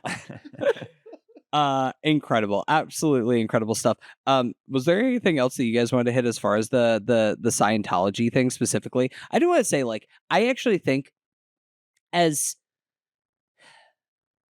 one might say overwritten as the end is, I do really like the ideas that it is getting at as this whole idea of like a modern take on what reincarnation could be. Yeah. Of like, it is one of those ideas where you can kind of, you live your life, you die, and then you can try and live this like idealized version of your life But until he you doesn't die. until you come back. No, but I'm saying like, I think that is kind of one of the things that, at least for me, one of my reads on it was at the core of this movie is like, would you rather like dream forever? It's the red pill, Yes. blue pill thing, or would you rather? Where are you answering? We just don't worry about the second half of that. Or do you want to like just actually have like a real life and actually like face the real world? I think Is a really cool idea. that's what Yeah. I'm saying. I think there are so many awesome ideas, but I think that they are jam packed into the last 15 minutes of the movie in a way that, like, I understand the concept of like saying it all so that then you can go back and watch it again, but there's a way to layer a little bit better, I believe. Where you don't have to explicitly state it. Yeah, where you don't have minutes. to. Where it's just the entire end is giving you so much. It, like I said, it's giving you themes that like I wish I had seen a little bit more in the movie because they're awesome themes. They're really cool. And then like, you know, we're 1 year post Matrix, but this is obviously based on a movie before that. But then it, you know, it gives you the red pill, blue pill question at the end. Well, that's what I was going to say is like, if you're being told you are Neo in the Matrix, I don't want to live my life. Like, I don't want to relive my own Well, it's shit. Like, if I have full That's reign, the thing is, it's like you're Neo, but you are also the creator of the Matrix, and you're really bad at it. Well, also, That's kind of the whole absolute power corrupts kind of thing, though, too. I mean, you have to realize you would absolutely get to a point, we all would, I think, where if we're just that omni-powerful, I mean, you know, I think we see that again with David Aames in this situation. He fucks it up time and time again. Is the bucket hat a dream? Did he no, actually that's put that real on? shit. That actually It should have been, but I don't think it was. No, They didn't even try to find a hat that would fit his giant head because there isn't one. So it's just like it's rested atop. Yeah. listen. Well, here's a question for you guys. David's very clearly a narcissist. Like, very clearly is just fully up his own ass. Absolutely. I don't think that everybody has the same experience wherever they go in this cryo. I think that other people do fantasize about living other people's lives. I think in David's version, though, The option is there. yeah, I think that you can have whatever life you want, but for him, he cannot, like, the movie starts with everything in its right place, and it's him like pulling out all the wrong hairs. Yeah. It's because he views himself as perfect in his own way. But I think that's the power and catharsis again of getting to the end of him accepting the very flawed aspects of his real life and being willing to go back to that after because ostensibly 150 years of because evading responsibility and his subconscious haunting him. Yeah, exactly. He cannot make this like fake reality of his clean. Like he cannot make, you know, he can't scrub the reality out of it, the fake reality. Which again, really that's cool shit. And I love that in particular, I think did get layered in perfectly. Like there are components that I think get cleaned up really, really well at the end. It's just a lot. Like you get thrown a lot of info at the end. Yeah, and it just keeps going and going. And again, like you said, like we're trying to reach a huge audience here. They're gonna have to explain it. Like I think that's the only that's how it thing. goes. Really, that's fine. Yeah, you run the risk of making it, you know, less palatable to the average. Exactly. And even with everything explained, it's not just going back to find clues. That explanation is also very much up for interpretation when you think about everything that you've seen, because it is certain aspects of what tech support is saying are defying what you have watched. Like when the moment he says things become unreal, we see things that are unreal well before that. So I think that's a pretty effective way to sort of hook you into thinking about what you just saw. Like they explain it, but you also, if you're a really sharp viewer, you know not to completely buy the explanation. Right. I think that's I think there's a lot of I think that's great. What am I saying? Kind of shaky narration. Yeah, and you don't know purposely meant to be exactly. So, you don't know where who the to fuck to mislead trust. you. Yes. The tech support A lot is of a this- company shill. This guy. He also exactly a lot of unreliable. Yes. Also, despite the fact that he claims to be able to completely separate himself from this dream, he is in this dream still. Yeah. Like so who knows? Yeah. There's plenty up for interpretation even after all the explaining. I had two other things I want to shout out. One, any chance I can get to shit on the Razzies, I will happily do so. I just want to say that They put it in there. Penelope Cruz was nominated for Worst Actress at the Razzies that That's year. crazy, bro. off. That's stupid. fucking insane. Very Like stupid. That is insane. Honestly, performative feels like bullshit. kind of offensive. And the other thing, just wanted to shout the Saturn Awards. They got rid of it, but they used to have an award for best DVD or I Blu-ray think the- special edition release. That's I think the nice. Gothams are the Saturn. That is- Am I man. making that up? Are the Gothams the Saturn? Quick note on that, really. No, Dating myself, but that is making me think of literally like the first DVD I bought, Road Trip. When I was 15. The and this movie Road was Trip. the hey, I can't say I loved it. I liked I liked Breckenmeyer, I liked Tom Green at the time. Hey. But more interestingly, this was at a time when the scene selection was in these special features. Wow. That Check rocks. that shit out. that's so cool. I just had a listen, stroke. I as a proprietor of physical media, I just love this. Unfortunately, they did axe this award, and it looks like 2018/2019. Yo, R.I.P. to Waterworld, the last winner of this award, and Night of the Living Dead the year before that. what was the Criterion name of Collection the release. award again? It's the Saturn Award for Best DVD or Blu-ray Special Edition Release. I That's personally sick. What a love So that. the- I it's- love it. It's not a specific feature on the DVD. It's the entire Actually, package. you know Yeah, what? I think it's the They made presentation this of it. award for it. The very first year was for Shrek, which is a phenomenal, Ooh, yeah. like an incredible Shrek, and especially Shrek 2, Far Far Away Idol. Oh, Like hardcore box art on banger. that one. That was like yeah. let's go. Like that's what we were talking about the good fucking these kids with like, oh, I fucking bought my movie on Apple. Like, who gives a shit? You don't have any of those goodies. You don't have that director I commentary. want that exactly. I want that commentary. I want that good shit.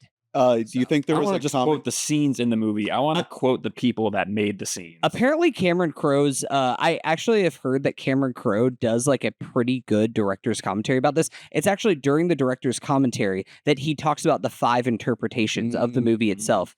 One of them being that tech support, like it is what you see. Tech support's telling the truth. 150 years have passed. Whatever. Number 2 is that the entire film is a dream based on the sticker that you see in the car. I'm where it says gonna February sign up 30th. for that one. That's February 30th, 2001. The Yeah. whole thing is a dream. Number 3 is that the events after the crash are a dream. Like he's just in a coma the entire time from the crash, never wakes up. Number 4, this is the worst one, is that the entire film is the plot of the book that Brian is writing. Brian, I think you would write yourself as a better character if this is your book. I would at least He could have wrote himself as Tom Cruise. You would think, right? I mean, The last one is kind of cool. It's that the entire film after the crash is a hallucination by drugs caused during his reconstructive surgery. okay. Like he actually becomes a pill I feel like addict. that's almost kind of. Well, no, that wouldn't be, but almost kind of no spoiler for Jacob's Ladder, but kind of that little. Well, Yeah. because you guys have seen it, but yes, No, Well, Same, kind of- same kind of idea though. Yeah, where it's just like, Yeah, it's I could- something that's so the that he's fighting that inner. the issue that I have with it was all a dream in general is that you're one step away from saying like fan theory, this is fiction. I You know what you're Yeah. so It's close. a movie. Yeah, like you're so close to just saying that. I think that Welcome back to Watch Mojo. Top 5 movies that are So wait, movies. so what would you guys say? What would be your what's if among those top 5 or not? Like what would be your I'm- personal kind of? I'm closest view number of one. it? I'm closest to believing. I think that whenever I saw this movie whenever I was high school, I really was just like the whole movie was a dream, and I was like, this is fucking stupid. This feels like r/ like movie prompts. Like this isn't actually like a real movie that I'm watching here. And I do think that there is something more to this. So I probably am closer to Well, so of reading the movie when we as say it's it's all a dream, do we mean it's all a dream, but it's all a dream within this like post? Okay, so I do totally buy into that. Like after the fact, watching it, like I buy into the fact that this is all taking place in his dream world in the Oasis, whatever you want to. Oh, Ready Player One? I thought that was saying is like none of this ever existed in any kind No, of version he of lived himself. Because that just means He it's- lived a life it's- and then that you might as well just not even call it a dream. Then you might as well just call it like written. Hi, Chris. It's Cameron Crowe jacking off in the shower, So, imagining Tom Cruise. This is with a generally fucked my up face. this is Pan out and then end. Roll credits. generally this is the issue with Cameron Crowe is he is up his own butthole a good amount. Like, you know what I mean? Like he can be. He has hit insanely high highs and also he's hit lows. And We Bought a Zoo is high. Astronomical. I feel like we have mentioned that movie just about as much as we mentioned Vanilla Sky. Listen, tonight. that is the Who would have namesake. thought it would The have namesake such of this podcast. That's not actually true. So I found an actual I found an actual shooting script like from Paramount from when the movie got made. He writes parentheticals exactly how I would fucking imagine him to, which is like not trusting his actors to fucking act. You know what I mean? Like because this is a particular, I think a lot of just the pitter patter when like characters are being clever, I think is really just poorly written by Cameron. When he is flirting like on his date with Sophia, and it's when he first says that he's a pleasure denier, by the way. I'm gonna start saying that. There's let's when see. Gaia like tries to make a move on me, I'm like, you know me, I'm a pleasure denier. When Sophia You gotta put a mask on. I It's have like we're I have to married. go to sleep. Truthfully, I'm also working mornings as a dentist assistant. And then David's like, boy, I going to the wrong dentist. Bad line. And then That was a good Penelope Cruz. You want to do some more of that, or yeah. So then David says he's a pleasure to Lair, and wait, okay, so this is McCabe actually. Is McCabe that's Kirk, right? Yes. yes? And so this is VO of McCabe while this is all happening. The parenthetical is after he says I'm a pleasure to Lair. Parenthetical, interested in his romantic style. How does that work? That's what the line does, Cameron. The line is about him being interested in what he just said. You don't need a parent. That's just like your first screenwriting class. They're like, hey, let your actors act a little bit every now and then. Okay. Let's get to the categories. First category is Run P. What is the scene which you can most safely miss to go pee? Brought to you by Run P, the app that tells you when to go pee during your favorite movies. Thank you to Run P for sponsoring this episode. It's easy for me. It's any Kurt Russell scene. Anytime we return to the Kurt Russell plotline, that's when you go that pee. if you pee within the first 11 minutes, like that might actually make a better movie watching experience because you'd be like, God, what a gripping mystery that just happened here. Any other Run P nominees? Drew's thinking so hard about No, I'm not. I'm not even there yet. I'm thinking any. I really don't like Jason Lee in this movie, and I was gonna say like any witty repartee between the two of them made me want to kill myself. I almost wonder if we weren't mean enough to Jason Lee in this movie. I really did not like Jason Lee. Literally anything that he did. I didn't like the way his character was written. I did not like his performance. I just wanted him to say Alvin when they get to the nightclub and in the club. Well, so Tom Cruise, first of all, doesn't know that Jason Lee is going to be there. He gets there, he sees that Jason Lee is there, and Tom's like, "So what do you want?" He doesn't say like, "Oh, hey, you're here," which is what like a human would say. And then Jason Lee's like, I'm in the mood for one of those sugary rum and cokes or something like that. And Yeah. like, could you be a person? Could you be? No, What are you? Incapable. Yeah, I think there's plenty of time in the first half hour where like it's just like it's really idle like chitter chatter that I can skip. I think the Jason only Lee's thing one saving grace. He harshly chastises David for beating Sophia relentlessly. So hey, at least he's got that going. Yeah. Facts. Yeah. But beyond that, Yeah, Eating which women? is, No, I mean, no. if you're like really reading into like this is subconscious, it means like there is part of his subconscious that just wants to beat the shit out of Cameron Diaz. Like there's some guy deep in his brain that's just like, God, I just want to Man, punch we her." didn't even talk about the murder sex scene. That's so tough. Maybe that's the Run P moment. Maybe you just No, pop out. I think that's some of Tom's best acting. Tom's just like he is pulsating in that scene, like he's shaking. It It's is one of those things where it's like see like the sinews of his muscles as he's. it's one of those things where it's like he commits. How He hard is commits, it- baby. He's how done it hard is he before. pushing down? He'll do it again. You said it.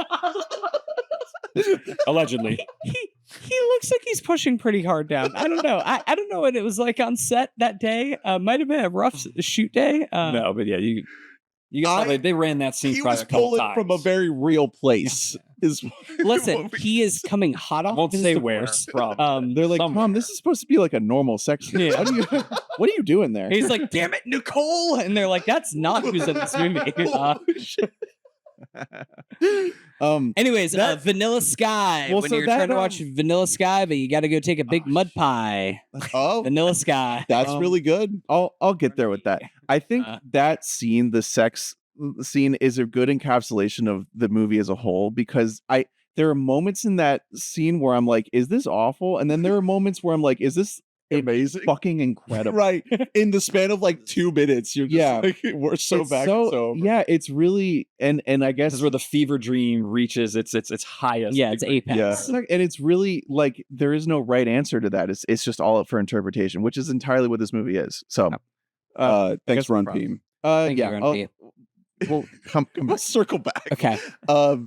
Next Good category. luck rhyming. Finding a better rhyme. For It doesn't Vanilla have Sky to than be a mud rhyme. pie.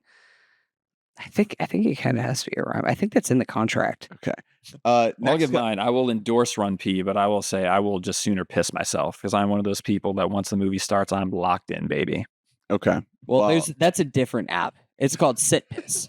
It's where you sit in your No, own it's, piss. it's called autism. but Facts. That's a whole other story. Next category is Tom Swap. Could the other Tom, could Hanks play the Cruise No. role Nope. in Vanilla Sky? And coming from, hey, I'm a Hanks. Hey, I appreciate his work. I love him. but He could never. You know, I don't honestly, think. it's one of those things. Much different vibe. And this is like it's a weird comparison because we just did Castaway, which is coming a year off of this. And Castaway, I think, to me, is a better movie than Vanilla Sky. Oh, But I think that is, but I think it is like almost just as like it's. You could make an argument it is harder to put Hanks in the Vanilla Sky role than it is to put Cruise in the Castaway role. Like it is that much Yes. of like it does not make sense to put Hanks. I think that's more anywhere so near this. due to just the thematic material of the movie Yeah. itself, for sure. I think just the basic idea of having a character who has a beautiful face going through a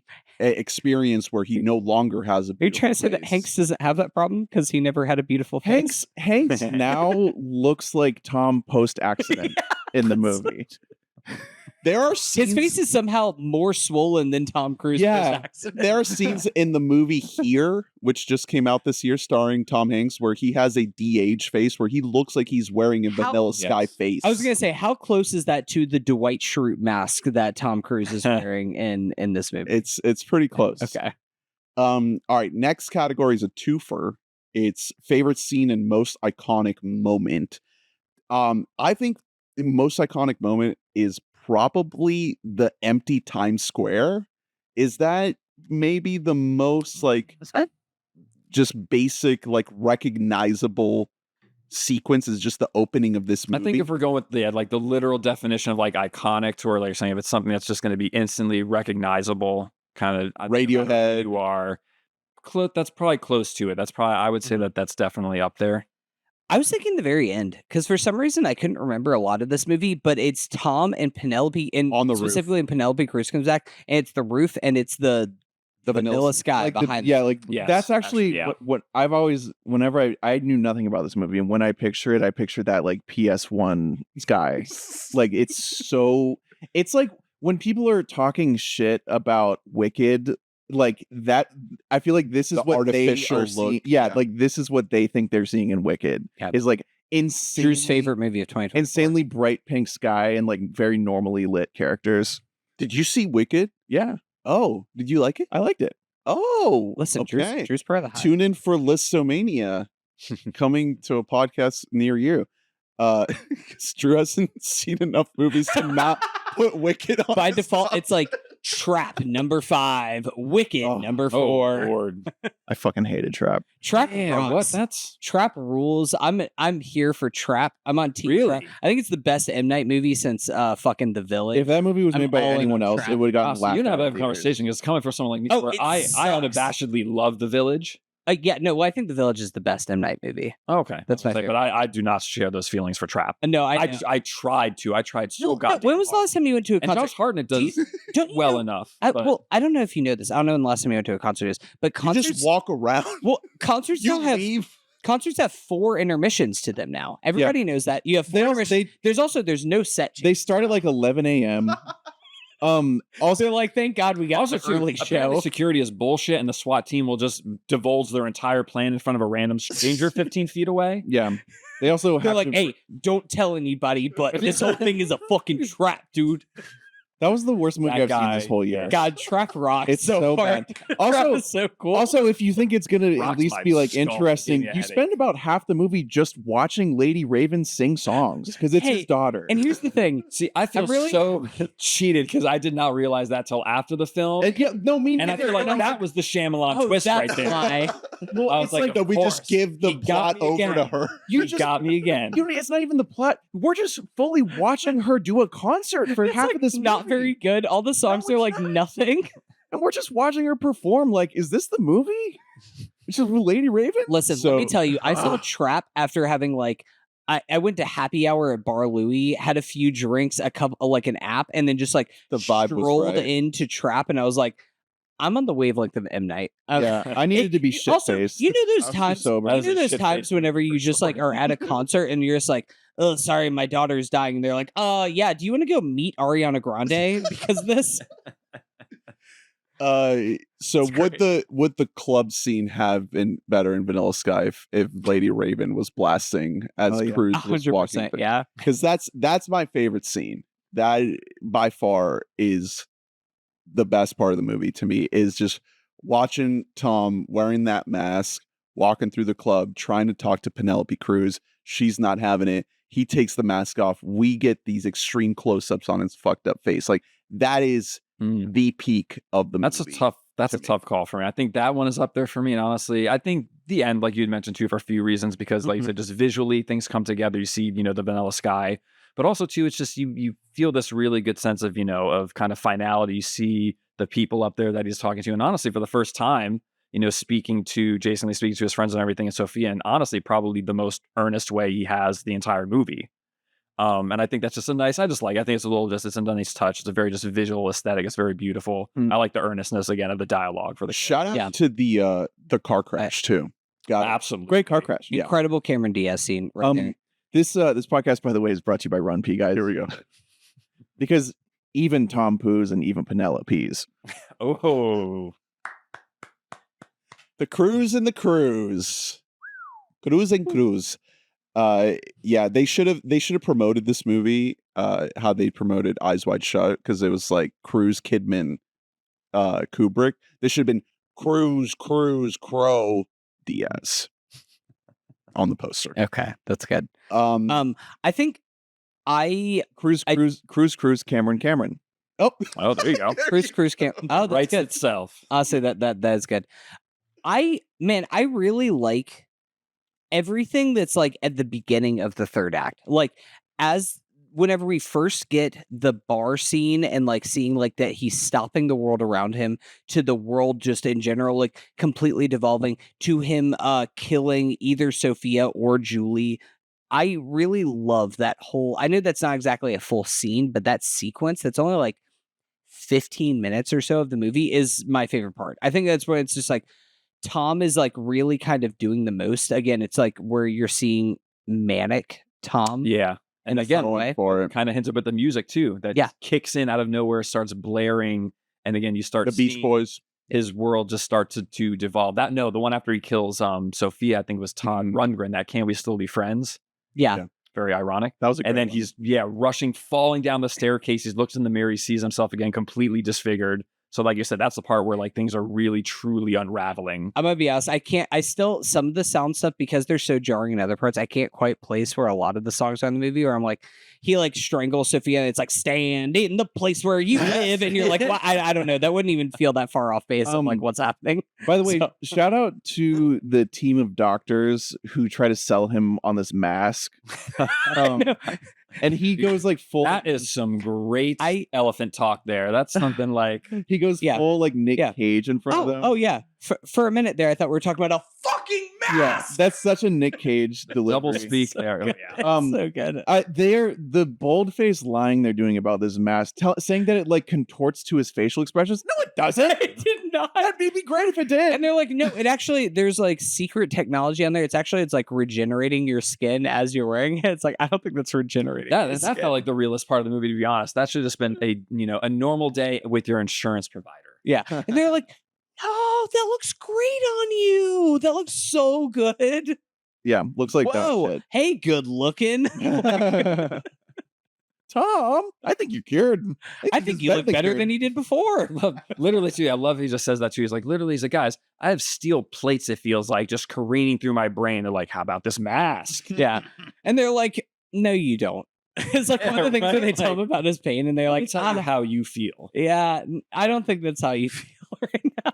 It's one of those things that like you can retcon it to being like this feels like it's also part of a dream, because like set design wise, I said this about something at MI2 also, where it's like they designed a whole room just around like this one gun. Like that can't make sense. They just invented the gun.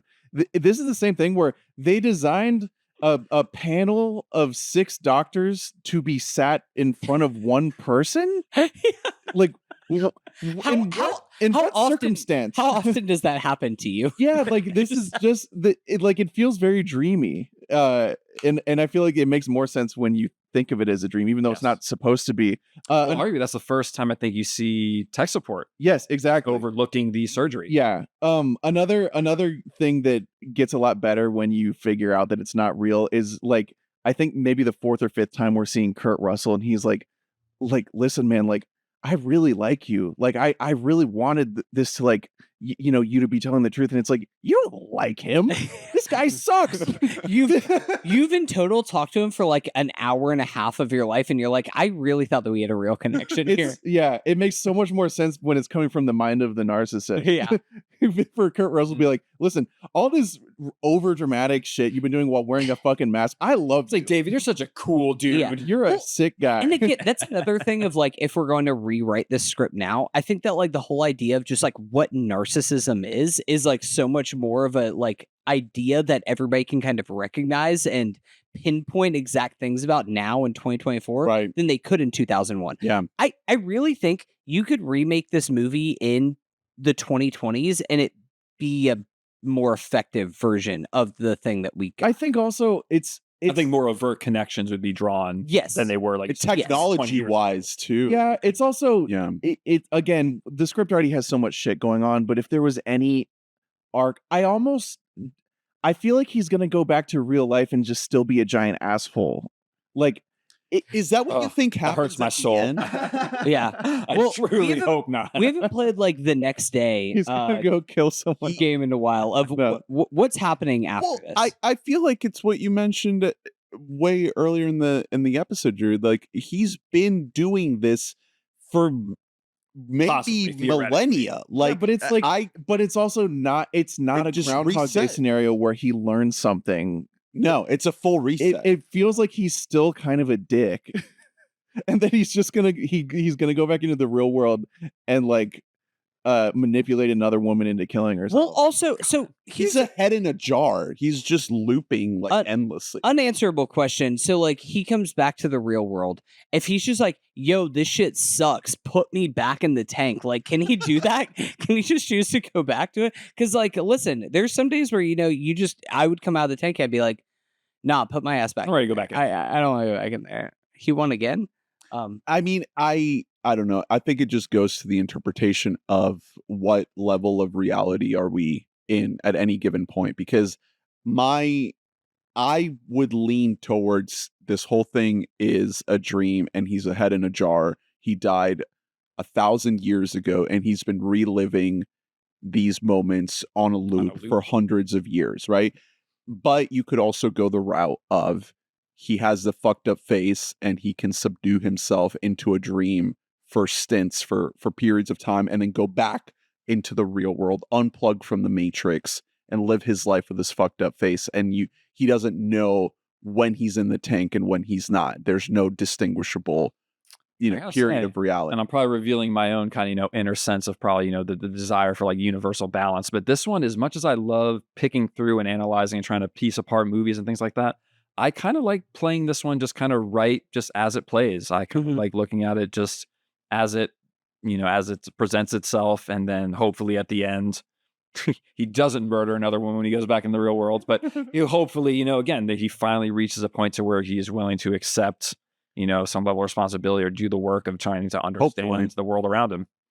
Next category is Tom score. What are we scoring this 1 through 5 on the Tom scale? With Cruise, we generally stick to the look of the head, the hair, the brow, the teeth. The Is running. the strict aesthetic, There is aesthetic some perspective running. here, or is this acting, or is this both?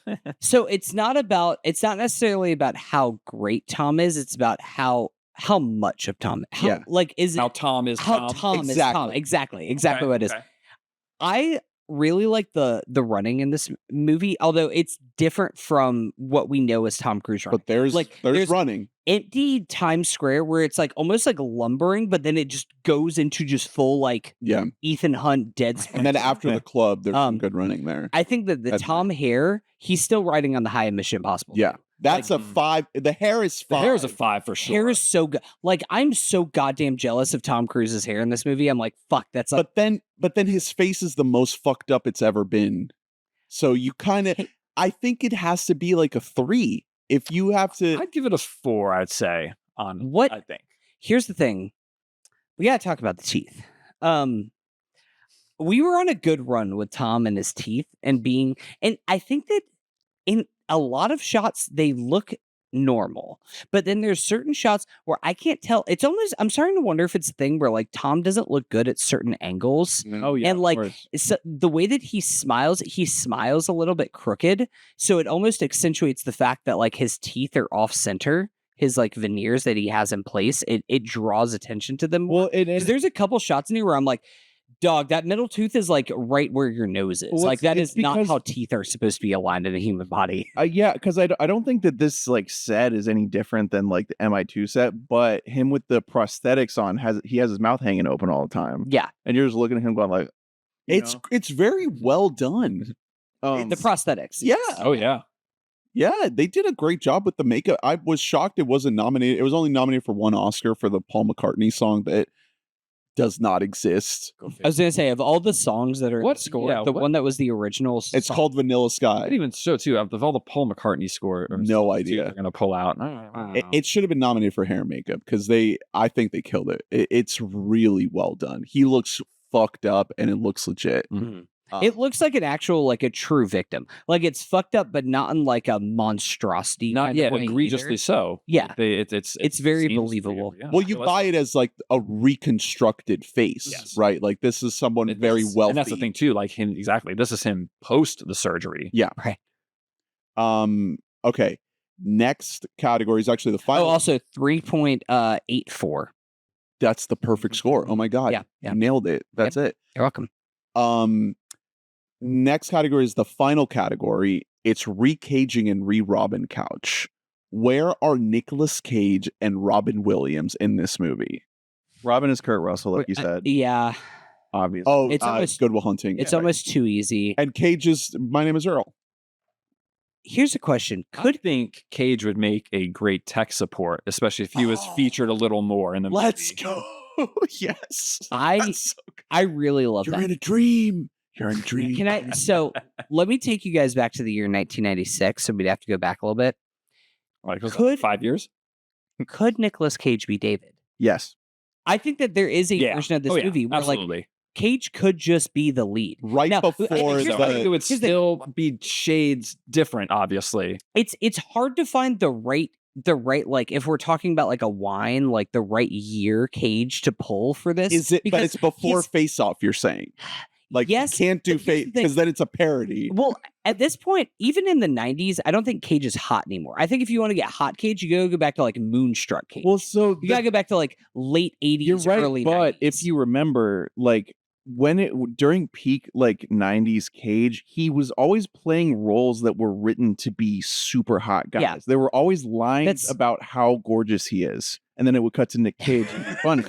I think that he could pull off like most of what goes on in this movie. I actually think because that, there's like, a lot of over the he could do top. I think he could do really good in this. Some of the line especially all the deliveries.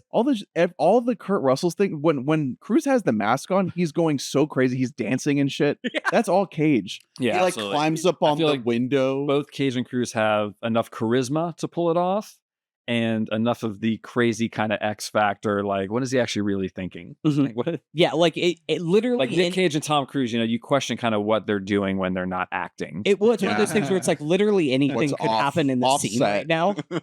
You have no idea what. I got that energy from a lot of scenes in this movie where I was just feeling like I was saying earlier, it feels like he has nothing left to lose, and I that's the energy that Cage brings to almost every role. All right, Vanilla Sky, we did it. Any final thoughts from anyone on Cruise, Cameron Crowe, early 2000s filmmaking? Anything we haven't brought up? Long live Radiohead. Yes. I do think that is an incrable start to a movie. Like That's literally like I that said, is that one of was just the what truly iconic. pulled starts me to in a from the movie. first moment it started. I just want to say I'm really happy we've now talked about this is the third Cameron Crowe movie that we've talked about. Can't wait for next week where we talk about Aloha.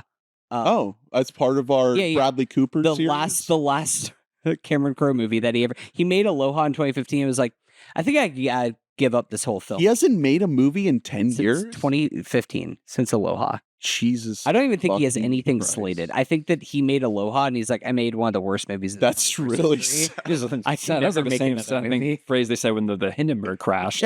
You said that with the same weight and gravitas. Do you think that Cruz is still inviting him over to watch stuff in his home to pitch him ideas all these years later? No. I don't think so. Jerry Maguire too? No, Yeah. not happening. Okay. Well, Do you think McQuarrie like talks shit to Cameron Crowe actively? He's like, I stole your boy. Your boy's in my corner now. all right, we can wrap it up there. Thank you all for listening. Please rate, review, and subscribe, and like and comment, and let us know your thoughts on Vanilla Sky, a Cameron Crowe film, 2001. Check out WeBottomMike.net to get every episode in your inbox, and donate at patreon.com/WeBoughtAMic. It's the giving season. It's the holiday season. So we appreciate you for supporting us with your donations at patreon.com/WeBoughtAMic.